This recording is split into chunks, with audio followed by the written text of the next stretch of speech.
Shri Venkateswara gold తాకట్టులో ఉన్న మీ బంగారాన్ని విడిపించి కొనబడును.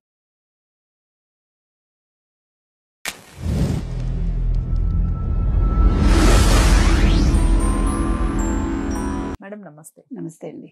మేడం నిన్న ఒక వీడియో వైరల్ అవటం జరిగింది. వేణుస్వామి అనే వ్యక్తిని కామాఖ్య అమ్మవారి ఆలయంలో ప్రధాన అర్చకులు ఎవరైతే ఉన్నారో ఆయన లోపలికి రానివ్వకుండా అడ్డుకున్నారు అని చెప్పేసి ఫుటేజ్ చూడటం జరిగింది. ఇందులో వాస్తవం ఎంత, అసలు ఎందుకు అలా చేయాల్సి వచ్చింది? అది వాస్తవమే అని తెలుస్తుంది. ఎందుకంటే మనకు ఒక ఛానల్ వాళ్ళు కూడా దాని మీద పెద్ద విశ్లేషణ ఇచ్చారు. తర్వాత ఎవరైతే ఒక భార్యాభర్త ఆ వీడియో పంపించారో వాళ్ళని కూడా ఇంటర్వ్యూ చేసినట్టున్నారు. మొత్తం విజువల్స్ అన్ని బయటకు రావటం జరిగింది. కాబట్టి అందులో అబద్ధం అయితే ఉండదు. అంటే ఈయన కొంతమందిని తీసుకెళ్తూ ఉంటారు కదా, వేణుస్వామి భార్యాభర్తలను తీసుకెళ్ళి మీకు పిల్లలు పుడతారని చెప్తారు. అయితే ఇక్కడ జరిగింది ఏంటంటే ఆయన వాళ్ళకి రూమ్స్ ఇచ్చి అక్కడ గుడిలో ఉంటాయి కదా, మీరు రాత్రి శారీరకంగా కలవండి, మీకు పిల్లలు పుడతారు ఈ అమ్మవారి దేవాలయంలో పడుకుంటే అని. అది అయ్యాక వాళ్ళు ఆయన ఏమన్నాడంటే మిమ్మల్ని అమ్మవారి దగ్గర తీసుకెళ్ళి పూజ చేయిస్తాను. సో ఆ పూజ చేయించేటప్పుడు ప్రధాన పూజారి అడ్డుకున్నారు. దానికి రీజన్ ఉండొచ్చు. అంటే ఆయన ఇతన్ని అస్తమాట చూస్తారు కదా, సో నువ్వు ఎందుకు వస్తున్నావు ఏంటి అని ప్రశ్నించుంటారు. దాన్ని అక్కడ ఉండే భక్తులు తెలుగు వాళ్ళు ఎవరున్నారో వాళ్ళు TV5కి పంపించారు. అది నిజంగా జరిగింది కాబట్టే కదా, వీడియో ఫుటేజ్ ఉంది కదా మనకి. అంటే నేను అనేది ఏంటంటే మీరు వామాచార పూజలు చేసుకోవటం అనేది తప్ప ఒప్ప నేను మాట్లాడను. మనకి హిందూ ధర్మంలో చాలా రకాల పూజలు ఉన్నాయి, వామాచారం కూడా ఉంది. తాంత్రిక పూజలు ఉంటాయి, మామూలు మన నిశ్చయం చేసుకునే పూజలు ఉంటాయి, సాత్విక పూజలు. కానీ ఈయన వామాచారం చేస్తాడు. ఆయన దాని గురించి ఆయన చాలా మాట్లాడటం జరిగింది. వాళ్ళ ఆవిడ కూడా వాళ్ళ ఆయన్ని వెనకేసుకొచ్చారు. చాలా ఇష్యూస్ జరిగాయి మనకు తెలుసు. కొంతకాలం ఆయన నోరు మూసుకుని ఉన్నారు. మళ్ళీ ఇప్పుడు వాళ్ళని తీసుకెళ్తున్నారు. అయితే ఒక్కొక్క పూజకి ఆయన 25 లక్షల నుంచి 30 లక్షలు వసూలు చేస్తారు. సరే, సెలబ్రిటీస్కి ఇష్టమైతే వాళ్ళు ఇచ్చుకుంటారు, నేను దాని గురించి కూడా మాట్లాడను. ఇప్పుడు ఇచ్చేవాడికి లేని బాధ మనకెందుకండి? ఇప్పుడు ఆయన బాగుపడుతున్నాడని మనం బాధపడక్కర్లేదు. నా ఇష్యూ అది కాదు. నా ఇష్యూ ఏంటంటే మీరు హిందూ ధర్మాన్ని లేదు హిందూ మతానికి సంబంధించి ఒక నెగిటివిటీని మీరు ప్రజల్లో క్రియేట్ చేస్తున్నారు. నేను అక్కడ వరి అవుతున్నా. ఎలా మేడం? ఎలా అంటే ఇప్పుడు మీరు ఈ గుడిలో పడుకుంటే మీకు పిల్లలు పుడతారు, గుడిలో ఎవరైనా అట్లాంటి పనులు చేస్తారా? నేను అనేది అది. ఇప్పుడు ఆ ప్రదేశానికి ఒక పవిత్రత ఉంటుంది కదా. మామూలుగా అసలు మనం మీకు తెలుసు, నేను చాలా మంది చూశాను, బ్రాహ్మిన్స్ కాని వాళ్ళు గుడికి వెళ్తున్నామంటే ముందు రోజు నుంచి తింటం మానేస్తారు నాన్ వెజ్. ఎంత నిష్టగా ఉంటారో తెలుసా? అంటే అది మనసుకు సంబంధించింది. ఎలా ఎందుకు చేయాలండి?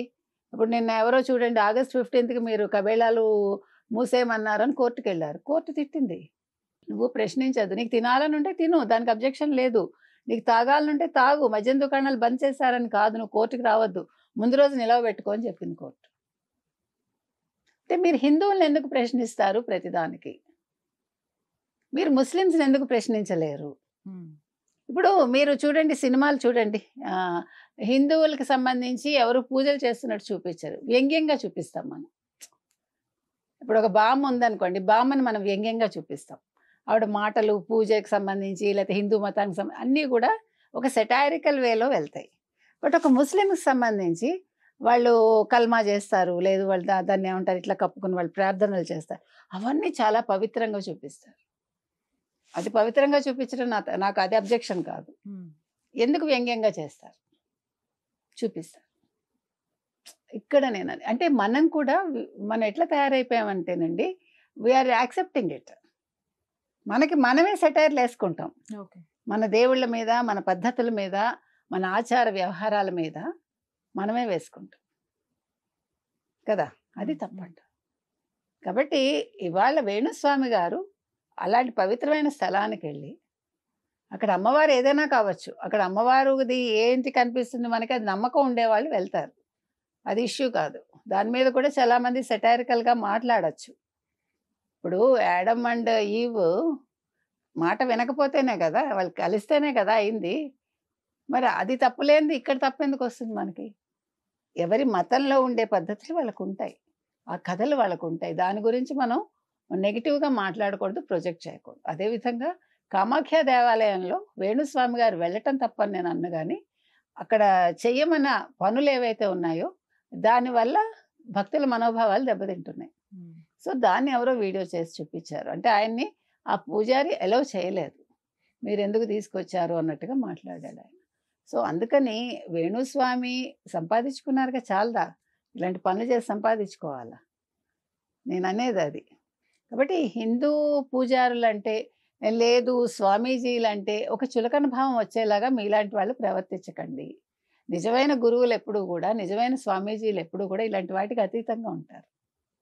వాళ్ళ వాక్కు ఫలిస్తుందండి.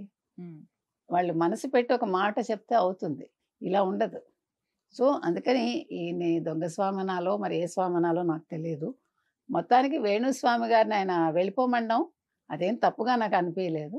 కానీ ఇలాగ ఇంకోసారి చేయకుండా ఉంటే ఆయన బాగుంటుంది. Right madam, thank you.